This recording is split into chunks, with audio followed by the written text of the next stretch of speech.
امبارح كان عندي حملة تنظيف جامدة قوي في الشقة، وبعدين طبعا أنس بيساعدني اللهم بارك. ففي وسط ما هو بيساعدني عمل حاجة كده فكان هيتزحلق، فشخطت فيه الأول بعد ما نبهته، شخطت فيه وجاي بمسكه فاتزفلت من ايدي عشان ايدي طبعا فيها صابون، ويتخربش خربوش كده في دراعه.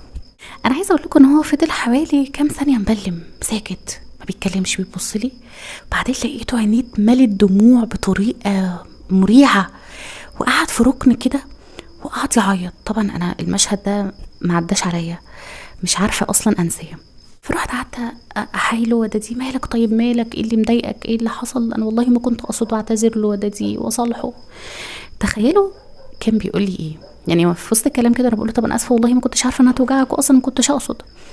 قال لي: هي ما وجعتنيش، بس انت عملتيها عشان توجعني. هو ما كانش فارق معاه انها توجعه، هو بس كان مصدوم ان هو شافني ان انا عملت حاجه توجعه. هو مش متخيل الفعل، يعني هو مش متخيل ان ماما ممكن تخربشني. بس انا فعلا ما كنتش بخربشه والله، يعني انا دي مش طبيعتي ان انا اخربشه اصلا. انا حتى لو اتعصبت قوي قوي ممكن اعمل له كده، اخبطه كده، لكن اخربشه ايدي يعني حاجه يستحيل اعملها. تخيلوا بقى ان في اباء هم فاكرين ان هم لما يربطوا الالم بالفعل هم كده بيربوا. كلمتني من اسبوعين 3 حد خلوق جدا انا اعرفها، وقالت لي على كذا موقف زوجها بيعمله مع اولادها. قالت لي في نص الكلام كده: يا رنا ده بيربط الألم بالأوامر أو النواهي علشان الولاد يفضلوا فاكرينه. عندها اللهم بارك 3 صبيان أولاد، فلما بيحاول يطلب منهم حاجة بيضربهم علشان يفتكروا الحاجة اللي هو قال لهم عليها. أنا عايزة أقول لكم إن هما مش مثلا ما بيسمعوش الكلام، لا بيسمعوا الكلام. لما بيتضربوا مثلا مش هقول لكم بيعندوا بقى وبيعملوا حركات ملهاش لازمه، لا يا عيني بيسمعوا الكلام، مرغمين مضطرين. هم مضطرين هم يسمعوا الكلام علشان الشخص ده الاب ده بيضربهم، فبيجبرهم على الفعل اللي هم ممكن ما يكونوش اصلا فاهمين هم بيتضربوا ليه، مش فاهمين هم مطلوب منهم ايه بالظبط. بس هو بقى قال: شيل القلم من هنا مثلا، ده مثال، حطه هنا. فيشيلوا القلم يحطوه في المكان اللي بابا عايزه وبس. طب بابا مش موجود والقلم قدامهم، هل هم هيشيلوا القلم ويحطوه في المكان اللي بابا قال عليه؟ لا.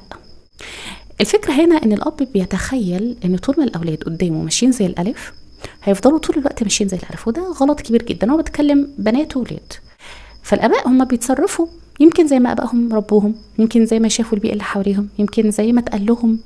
لكن في حقيقة الامر دي كلها حاجات مزيفة، دي شكل كده ظاهرية للتربية، باين ان هم متربين، هم في الحقيقة مش متربين ولا حاجة. مش هقول كلهم بس نسبة كبيرة منهم. على الاقل لو ما تمنوش ان انت تموت وما تبقاش موجود في الدنيا، وانا اعني الكلمه اللي بقولها، اتمنوا ان انت تبقى في الشغل على طول، تبقى مسافر على طول، تبقى مش موجود على طول، عشان ياخدوا حريتهم، يبقوا براحتهم، ما يحسوش بالاهانه. فانت عايز تربط ولادك بحاجه علشان تتاكد ان هم يعملوها، يبقى بالاقناع والتربيه والفهم والتحفيز. مفيش طفل هتحفزه وتقنعه وتفهمه المطلوب منه وتفهمه اللي مش مطلوب منه وتلاقيه متجاوب معاك وفاهم انت عايز ايه وهيعمل حاجة عكس اللي انت عايزها، يستحيل. فالفهم الخاطئ بتاع اضربه عشان يتعلم ده غلط. هو اضربه علشان يمشي زي ما انت عايز قدامك ومن وراك يعمل اللي هو عايزه. فكرة التربية دي مش سهلة، اي حد ما عندوش صبر يعملها. قبل كده قلت لكم في كذا فيديو يا جماعه والله العظيم التربيه دي حاجه مهمه قوي وسهله قوي للي عنده مبادئ يمشي عليها. ما هو التربيه دي مبادئ.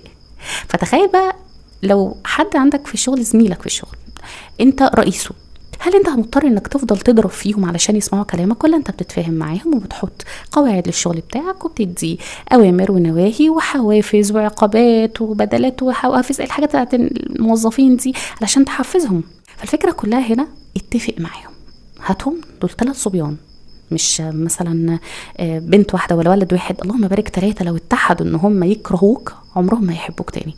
والناس اللي بتقول مفيش حد بيكره ابوه وامه، لا في ناس كتير قوي بتكره ابوهم وامهم، مش جحود منهم لكن ردا على المعاملة القاسية اللي اتعاملوا بيها. حاولوا ان انتوا تفهموا ولادكم، حاولوا تتكلموا معاهم كتير، حاولوا تلغوا الضرب نهائيا من قاموسكم، وبلاش توصلوا لاولادكم ان انتوا بتكرهوهم او قاصدين توجعوهم.